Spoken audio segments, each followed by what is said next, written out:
me something, it might just take the pain away. Nga guys, tapos na ang aking work at syempre pauwi na tayo ng bahay, nakababa na tayo ng bus at syempre kailangan din tayo mamalingke ng pangangailangan sa bahay at syempre kapag makapagpahinga na tayo ng pagluluto ay maglinis naman tayo ng ating mga anik-anik na iba, diba? Ganun ako guys, hanggat hindi ako napapagod, pagod na sa trabaho, hanggat gusto ko may nakikita pang gagawin ay kailangan kong gawin dahil syempre wala naman tayong maasahan kundi tayo lang naman. At syempre wag nating kalimutan magpasalamat sa Panginoong Jesucristo sa lahat ng biyaya na tatanggap natin sa buong araw magmula ang pagising hanggang sa pagtulog. Kaya ito, di ba? At dinaan ko nga kayo dito sa mga bulaklak, di ba? Ang ganda ng tindahan nila, grabe. Super duper, guys. Talagang akit na akit ako diyan sa kanilang mga bulaklak. Dahil lagi gustong gusto ko ang bulaklak, lalo ng mga manliligaw ko ng unang panahon. Pero mas gusto ko pang planta or kaya halaman. 'Di ba? Kaya yung iba, pag sinasabihan ko, wag ka na magbigay ng bulaklak. Tanim na lang o halaman na lang, 'di ba? Mas mapapakinabangan. So, pero ayoko na rin tumanggap, guys, ng mga manliligaw sa ngayon. Nakakonsentrate ako sa aming buhay ng aking kayamanan. Iba na lalo na pag nagbibinataan ng ating mga anak. 'Di ba? Kailangan nakatuon tayo dahil iba na ang panahon ngayon. At syempre, kung saan tayo magpunta, kailangan din kasama na rin sila, 'di ba?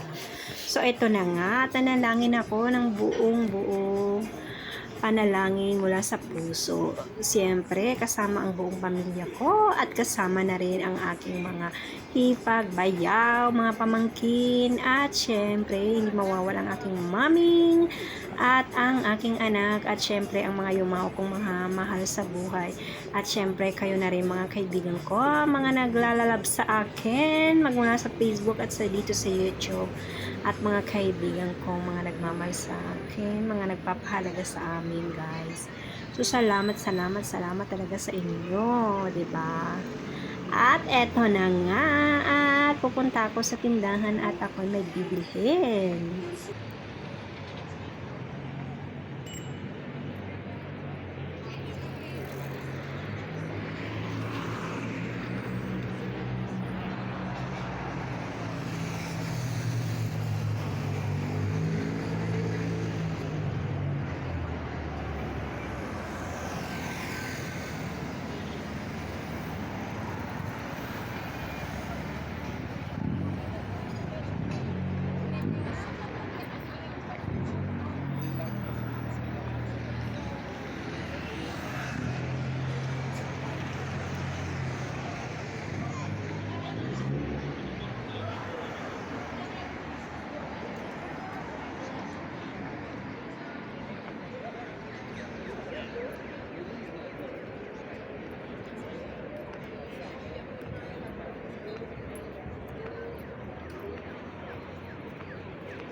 Na nga guys, at nakapagpahinga na ako, nakapag-merienda na at nakapag-prepare na rin ako ng aming dinner. At syempre, ito, tapos na kaming kumain at ito'y nagbi-video at maglilinis ako ng itong mga lalagyan namin ng cotton buds and then ang ating cotton na panglinis sa ating mukha, makiyake ang tawag namin dito. So, eto na nga ang aming anik-anik or ang aking anik-anik dito, 'di ba? Syempre, tatanggalin ko muna yung mga tirang yan dahil syempre ay may polvo siya sa ilalim. At ito na nga, nako guys, dahan-dahan ako sa pagsasabon ko dyan dahil yung isa niyan ay talagang nasira. Nag-crack talaga sa mga kamay ko. Buti hindi ako nasugatan. Alam nyo naman kasi, di ba, sobrang sanay ka na maghawak. Mamuskulo na yung kamay ko. Talagang grabe yung diin ng esponja dyan sa kamay ko. Pagdiin ko na gayong crack. Buti hindi ako nasugatan guys at hindi ko nabitiwan talaga yung botilyang yan. Dahil kung hindi, nako, sugat talaga ang kamay ko, hiwa. Sobra. Siguro nasa mediko ako, nasa ospital ako, tinatay ang aking mga daliri. So, ingat-ingat din tayo sa asikaso, sa paglilinis ng ating bahay or mga ganito, di ba? Kahit na common lang na ginagawa natin, ako grabe ang disgrasya guys, ang aksidente, hindi natin mapipigilan kumbaga. Kaya ingat-ingat lang tayo kumbaga, 'di ba? So ito na nga, tapos na ang aking pagsasabon dito at ito ay patutuyuin ko at syempre tutuyuin din natin ng panuelo para masikar kaagad siya or matuyo siya kaagad, 'di ba? At ito na nga, nilipat ko ang aking camera dito sa may lamesa namin at talagang dahan-dahan ang aking pagpupunas dyan guys dahil nako, grabe, napaka-sensitive niya, super duper. O, diba? Kaya yan guys, at syempre uunahin natin ang ating bastoncillos or cotton buds sa ating lagayan. Ako guys, ayaw kong ginagawa to, kaya hindi naman always bibidyohan ko, diba? Kaya 2 times ko na sigurong ginawa ito na pinakita ko sa inyo kung paano ako maglagay ng aming mga gamit dito or mga anik-anik namin dito sa loob ng bahay. Gusto ko lang kasi ganyan guys, open siya para madali siyang gamitin. Hindi hassle sa umaga, sa panliligo or kung ano man ang aming gagamitan ay napakasimple lang ng aming pagkuha. And then ito naman yung discos o dismakiyake, ang ating cotton. 'Di ba? So ito na nga at pwede na ginagamit din to sa ng anak ko kapag may mga sugat-sugat siya diyan sa lalo na pag nag-gym siya or naglalaro ng kanyang sports, 'di ba? Kaya ito gusto ko siyempre madalian. At ito na nga at pinapakita ko sa inyo kung ilang pieces ba ito. Nako guys, super duper ang dami. At saka mura pa rin siya naman kapag binili natin. Ito ay binibili ko sa Mercadona. Or Mercadona, magpagalaw ka naman dyan. Diba? O, sige na nga. Ito na promote na copper. Okay lang yan, guys. At eto na nga, at nilalagyan ko na siya dyan. Nagmamadali na ako dahil nabuboring na ako guys. Parang haba-haba na ng aking oras dito sa paglilinis lang nito. Naku. Alam niyo naman ako, gusto ko madalian lagi. Yun lang ang aking anik-anik sa inyo ngayon. At ingat po kayo lagi. At please naman kung nagustuhan niyo ang aking mga videos, please like and subscribe and share na rin and comment below. Diba? And ring the bells, please. please. At ingat kayo lagi. Lagi kong sinasabi kapag may problema, kailangan pa rin umiti at ipanalangin natin sa ating Panginoong Hesukristo ang ating agam-agam. Dahil siya lang ang nakakaalam at lahat ng panalangin natin, syempre ibibigay niya yon. Hindi man ngayon, hindi man bukas, pero may panahon para sa atin dyan dahil siya lang ang nakakaalam, guys. 'Di ba? So, lagi ko rin sinasabi, kapag lalabas ng bahay, dalhin pa rin si Mr. at si Miss Pasensya para buhay laging masaya. Lagi nating alagaan ang ating mga sarili para sa ating pamilya, 'di ba? Kapag maluwang inyong sarili,